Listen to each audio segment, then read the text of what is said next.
ఉరి తీసే ముందు ఖైదీలకి చివరి కోరిక ఏమైనా ఉందా అని ఎందుకు అడుగుతారో అది మీకు తెలుసా? కోర్టులో ఖైదీ చివరి కోరిక అడగడానికి గల కారణం ఇదే.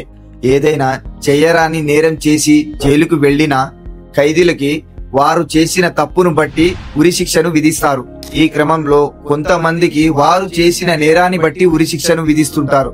అయితే మరణశిక్ష మానవ చరిత్రలో అత్యంత తీవ్రమైన శిక్షల్లో ఒకటిగా చెప్పుకోవచ్చు. వేల సంవత్సరాలలో వివిధ నాగరికతల నేరాలను అరికట్టడానికి, సమాజంలో భయం కల్పించడానికి ఇటువంటి శిక్షలను మొదలు పెట్టడం జరిగింది. ఒక ఖైదీ చివరి కోరికను నెరవేర్చడం అనేది పురాతన సాంప్రదాయం నుండి మొదలైంది. దానికి ఖచ్చితమైన ఆధారాలు లభించకపోయినా 18వ శతాబ్దంలో ఇంగ్లాండ్ లో ఈ ఆచారం పద్ధతిగా ప్రారంభమైందని కొన్ని నివేదికలు చెబుతున్నాయి. ఆ కాలంలో ఉరి శిక్షను విధించే ముందు ఖైదీ చివరి కోరిక ఏమైనా ఉన్నాయా అని అవకాశం ఇచ్చేవాళ్ళు. తర్వాత ఈ సాంప్రదాయం యూరోప్ తో పాటు మరిన్ని దేశాలకు, ఆపై ఆసియా సహా ప్రపంచంలో అనేక ప్రాంతాలకు వ్యాపించింది. పురాతన విశ్వాసాల ప్రకారం ఒక ఖైదీ చివరి కోరికను నెరవేర్చడం వలన అతని ఆత్మకు శాంతి లభిస్తుందని నమ్మేవారు.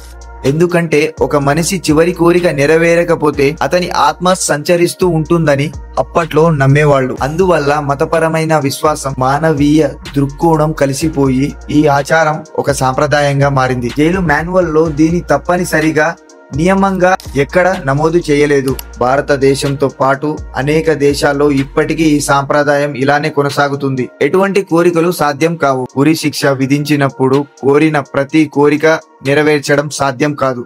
ఉదాహరణకు ఉరి శిక్షను ఆపివేయాలని, వాయిదా వేయాలని కోరుకుంటారు. ఇలాంటి కోరికలు అసలు నెరవేర్చవు. దానికి బదులుగా ఆచరణంలో ఉన్న సాధ్యమయ్యే కోరికలు మాత్రమే ఒప్పుకుంటారు. ఎటువంటి వాటికి అనుమతి లేదు. ఖైదీకి ఉరి శిక్ష విధించే ముందు చివరిసారిగా తనకు ఇష్టమైన ఆహారం తినడం, తన కుటుంబ సభ్యులతో మాట్లాడడం, లేకుంటే తనకు ఇష్టమైన దేవతలను లేకుంటే దేవుళ్లను ప్రార్థన చేయడం, మత గ్రంథాలను చదవడం, ఇటువంటి వాటికి పర్మిషన్ ఉంటుంది. అంతేకాని సాధ్యం కాని ఎక్కువ సమయం పట్టే కోరికలను తిరస్కరిస్తారు.